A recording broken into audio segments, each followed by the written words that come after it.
If you try to just move your hand in a perfectly straight line right in front of you right now, your brain actually has to fight your physical body to do it. Yeah, it's wild. The straight line is basically a human invention. Exactly. Yeah. Nature, it turns out, only speaks in spirals. Like if you've ever watched a ballet dancer or, a world-class athlete and just wondered why their movements look so effortlessly graceful, while getting out of your own car sometimes feels stiff and awkward. Right. We've all been there. The secret isn't that they have, like, fundamentally different muscles than you do. The secret lies in this hidden, almost ancient alphabet that your brain actually uses to communicate with your body. It really forces a complete rethinking of human anatomy. I mean, we are so conditioned to view our bodies as these machines made of isolated, interchangeable parts. Right, totally, like a bicep pulling one way, a hamstring pulling another. Exactly. But the central nervous system, it just doesn't operate like a mechanic dealing with isolated pulleys. And that is the core of what we are exploring in today's deep dive. We are looking at this incredibly eye-opening presentation by Dr. Christophe Delong and Kinexa Formation, and it's titled COURTE Chains, the Universal Alphabet of Movement. It's a fascinating piece of work. It really is. Our mission today is to uncover the fundamental grammar of human movement. We really want to shift our perspective for you listening, moving from looking at the body as a collection of mechanical parts to seeing it as this dynamic, interconnected symphony of spirals. Okay, let's unpack this. Where do we even begin to change the foundational way we think about moving? Well, we really need to rewind to this conceptual revolution that happened a while ago, actually between 1946 and 1952. Oh, wow, so not that recent. No, not at all. A team of pioneers, Herman Cabat, Maggie Knott, and Dorothy Voss, they made this profound discovery just through clinical observation. They realized the central nervous system simply does not command isolated muscles. It doesn't just isolate them. Right, your brain doesn't send a signal saying, contract the left bicep by 20%, now fire the anterior deltoid. Instead, it fires off these global multi-joint patterns. So it's kind of like thinking the brain flexes one isolated muscle at a time is like assuming a novelist writes a book by focusing on typing individual letters. That's a great way to put it, yeah. The brain doesn't type letters. It thinks and writes in whole sentences. Exactly, whole sentences. And the physical shapes of those sentences are highly specific. Cabat and his team demonstrated that natural movement patterns are, well, they're invariably diagonal and spiraled. Spiraled. Yeah, meaning every natural movement involves simultaneous rotation and translation through space. As you mentioned at the start, forcing a pure, straight, linear movement, it requires the brain to completely override its native programming. Because it has to micromanage your joints to artificially suppress that natural rotation. Right? You hit the nail on the head. So the presentation breaks down that this native human alphabet basically consists of 12 fundamental diagonal patterns. And they combine flexion or extension, adduction or abduction, and internal or external rotation. Right, and since you listening probably know your basic anatomical terms, let's look at how these combinations actually manifest in real life. Yeah, let's make it concrete. Take the pattern called D1 flexion. What does that sentence look like in the real world? So D1 flexion is essentially the innate pattern of interiorization and protection. Just imagine reaching out to pick up a glass of water and bringing it to your mouth. Okay, doing that right now. Right, so your arm flexes, it pulls inward toward your midline, and your shoulder externally rotates. You aren't consciously sequencing the individual muscles of the shoulder, then the elbow, then the wrist to achieve that. Right, I'm just thinking drink water. Exactly. That entire fluid spiraling sequence is a single motor word encoded in your brain, fired off as one cohesive command. And the inverse of that is what the presentation calls D1 extension, which is the pattern of defense and propulsion. Like it's literally the motion of pushing something away from your face. Yep, the arm extends, moves away from the midline, and rotates internally. But, okay, I get hung up on the actual execution of this. Yeah. Like if the brain is sending out these complex multi-joint spiral commands, how does the physical body coordinate it all so seamlessly? The timing outlined in Dr. DeLong's presentation is just wild to me. It starts before you even visibly move. Oh, the chronological timeline of an action is one of the most astonishing mechanisms in our neurobiology.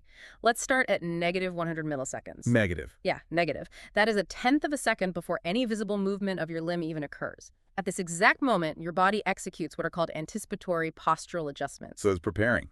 Right, your automatic postural muscles fire just to establish a stable foundation. And then moving to negative 50 milliseconds, the transverse abdominal muscle activates. Mm-hmm. So the trunk is basically acting as the absolute hub for the whole movement. Precisely. Regardless of what direction you are about to move your arm or your leg, the transverse abdominal fires first. Then, at 0 milliseconds, the visible focal movement actually begins. The hand starts to reach. Okay, 0 is the start line. Exactly. And following that, at plus 50 milliseconds, you witness the distal propagation of the spiral. The movement ripples outward from the proximal cord down to the distal limbs, from your center out to your extremities. Wait. So if I reach for my coffee cup on the desk right now, Mm-hmm. the core of my body fired 50 milliseconds before my arm even moved. Does that mean our bodies are, like, predicting the future? In a neurological sense, that is exactly the mechanism. Your brain is constantly updating this highly sophisticated internal model of your body. Like a simulation. Yeah. It predicts the sensory consequences of your actions before they happen. If your core didn't anchor the system first, the sudden shift in mass from reaching would physically perturb your posture. You'd lose balance. So the brain solves the physics equation before the movement even begins. That is incredible. And the science backing this up is incredibly robust now, right? Because COURTE figured the basics of this out in the 1940s, just using clinical observation. But modern neuroscience has really provided the hard data. What's fascinating here is how the imaging and sensor data completely validate the old theory. The presentation cites neuroscientists like Tresh, Bizzi, and Davella. Right. Between 1999 and 2015, they mapped out what we call spatiotemporal synergies.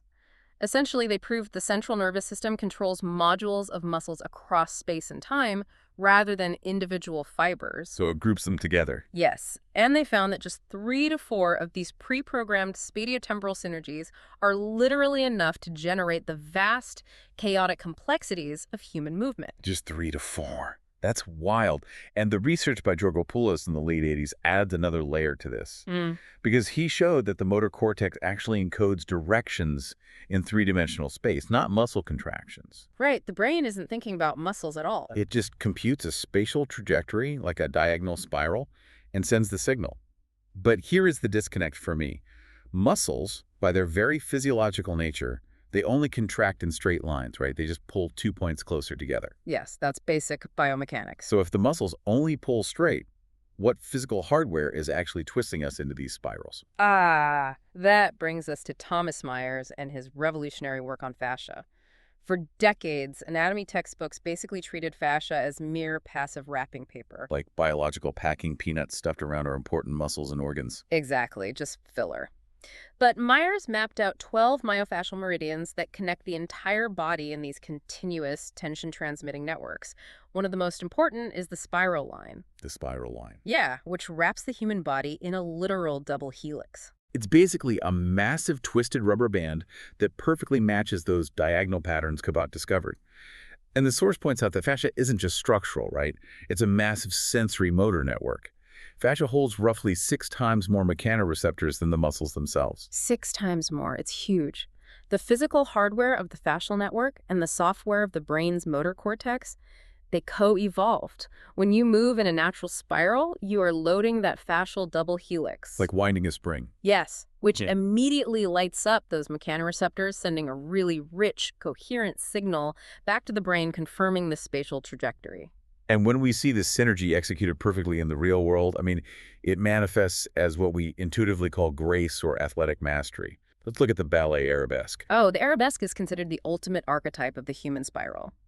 A dancer standing on one leg, the other leg extended high behind them, arms reaching out. It's stunning to look at. It possesses this undeniable aesthetic beauty, but that beauty stems from its biomechanical perfection. It maximizes dynamic stability. The presentation breaks down the specific geometry of it, too. The foot anchoring the dancer to the floor is spiraled. The pelvis is in slight rotation. The spine is in extension and rotation. Right, it spirals all the way down. The standing leg is locked into the D2 extension pattern, which acts as the anchor, while the free lifted leg and arm are in D2 flexion, actively exploring space. So classical dance is essentially sublimated COURTE patterns. It represents the absolute optimal distribution of physical stress across the body's fascial network. And we see this identical mechanical perfection in sports, too, specifically the golf swing. Oh, yeah. Which the material describes as the perfect motor phrase. Instead of just swinging the arms, A professional golfer builds an incredibly complex spatiotemporal sequence.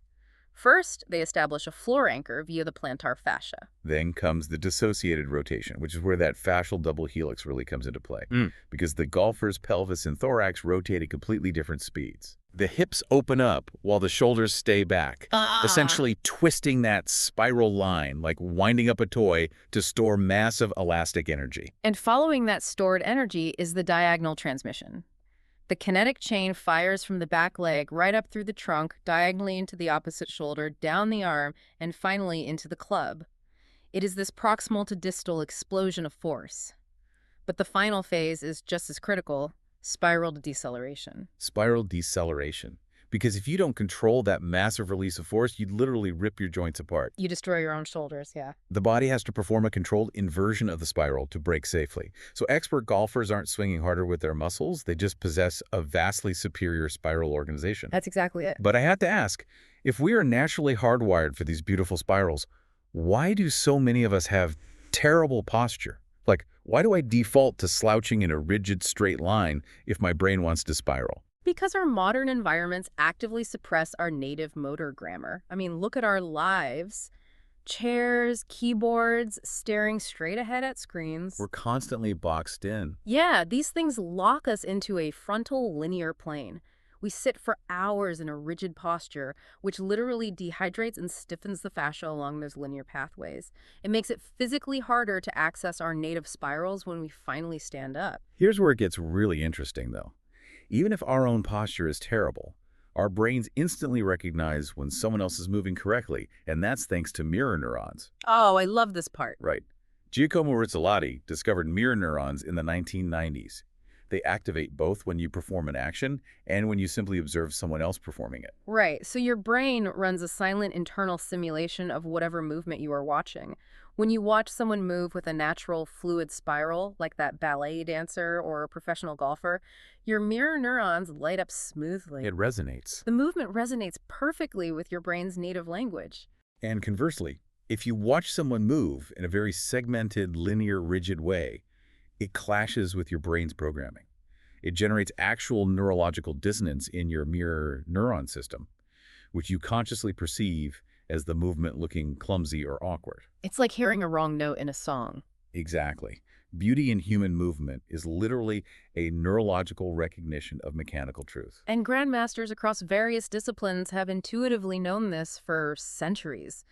In martial arts like Aikido, Tai Chi, Kung Fu, everything is based on spirals. There is never pure, rigid, linear force. You speak of the circulation of energy, right? Yes, exactly. You see the same thing in master musicians. A symphony conductor or a concert pianist utilizes incredibly economical, continuous diagonals that flow from the arm, through the trunk, and all the way to their gaze. Recognizing these patterns is aesthetically pleasing, sure, but it becomes a critical, life-changing tool when those spirals are broken by injury or neurological disease.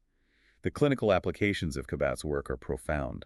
They really are. When a patient suffers a stroke, a lesion in the corticospinal tract frequently results in abnormal rigid synergies. They lose access to the spiral. So they're trapped in that linearity. Right. So physical therapists utilize Kabat's patterns, which are often referred to as proprioceptive neuromuscular facilitation, or PNF. They use PNF to rebuild those lost functional synergies by forcing the system to communicate in diagonals again. The presentation highlights Parkinson's disease, too. Parkinson's patients often suffer from a loss of axial spirals, which leads to that rigidity and a very block-like shuffling walk. Yes, that en-bloc movement. But by using PNF to force thoracic rotations, like getting the trunk to twist and spiral, therapists can dramatically improve walking speed and stride length. They literally use the geometry of the movement to wake up the damaged neurology. If we connect this to the bigger picture, humans have learned to read and fix these broken spirals manually. But now we are entering a technological era where we are attempting to teach artificial intelligence to read this grammar. Which is mind-blowing. Right. And according to Dr. Delong and Kinexa formation, traditional computer vision AI has actually been analyzing human movement completely wrong. Because traditional AI looks at movement through a classical ontology. Now, for anyone unfamiliar in computer science, an ontology is basically the framework the AI uses to categorize reality. How it understands the world, yeah. The classical approach just views movement as a sequence of isolated joint angles. Yeah. It tracks the angle of your elbow, then the angle of your knee. But that completely ignores the global structure and the timing between the trunk and the limbs. It completely misses the forest for the trees. So they're proposing a paradigm shift, a spiral ontology for AI. Instead of tracking isolated hinges, the AI is programmed to treat human movement as a spatiotemporal phrase. Like reading a sentence instead of just letters. Exactly. To score a movement grammatically to determine if it's healthy or pathological, the AI hunts for specific structural relationships. But how does a webcam actually see a spiral? The AI basically extracts 3D key points from the video, it reconstructs the vectors like velocity and acceleration, and then verifies specific criteria. It looks for obligatory diagonality, like are opposite segments of the body moving in a coupled way. It also measures the correlation between rotation and translation, ensuring that as a limb moves forward, it is also twisting along its axis simultaneously. And it analyzes intersegmental continuity, right? Mm. So if the shoulder initiates a spiral, that same continuous axis must travel down the arm. It cannot suddenly turn into a rigid block at the elbow. Right, it has to flow. But the most crucial verification goes back to the timeline we discussed earlier, trunk supremacy. Trunk supremacy. The AI actually checks the milliseconds. If it detects the hand moving out into space before the trunk engages to stabilize, it immediately flags the movement as pathological or compensated. Because it knows true spiral power must originate in the core. Right, and it demands at least minimal axial rotation of the spine. A completely locked thorax is a major red flag for injury for the AI. And based on how perfectly the movement adheres to that grammar, the algorithm generates a score. An 80 to 100 indicates expert, highly organized movement. 60 to 79 is normal. Okay, what if it's lower? Well, 40 to 59 indicates the person is relying on compensations, likely masking some hidden pain or weakness. And anything from 0 to 39 is flagged as fully pathological. The applications for this algorithmic pipeline are just incredible. Like in augmented sports coaching, you could serve a tennis ball while a camera analyzes your spiral ontology. It could instantly send a vibration to a wearable device on your shoulder, pinpointing exactly where your spiral degraded compared to a professional's kinetic chain. Wow. And in healthcare, it totally revolutionizes telerehabilitation. Yep. A stroke patient performing PNMF exercises at home could be monitored by just a standard webcam. The AI detects if they are compensating by using rigid pathological patterns instead of the prescribed spirals, and it instantly alerts their physical therapist. It also scales up to industrial ergonomics. Factory floors could run this AI through overhead cameras, continuously screening workers for movements that lack rotation or are too linear. So it captures the hidden quality of the movement, meaning it could predict and flag the mechanical compensations that lead to repetitive stress injuries long before the worker ever feels the first twinge of pain in their shoulder. It is a profound realization. I mean, Hermann Cabat looked at patients in the 1940s and saw that human movement wasn't a mechanical process of levers and pulleys, but a neurological symphony written in the geometry of space and time. And decades of advanced neuroscience and biomechanics have entirely validated his clinical intuition. And now we are finally translating that native biological language into code so machines can understand it. It is a staggering journey. From a clinical observation 80 years ago to the absolute cutting edge of artificial intelligence today, all pointing to one undeniable reality. Human movement is a highly organized, universal language of spirals. So what does this all mean for you listening right now? Well, I have a challenge for you today.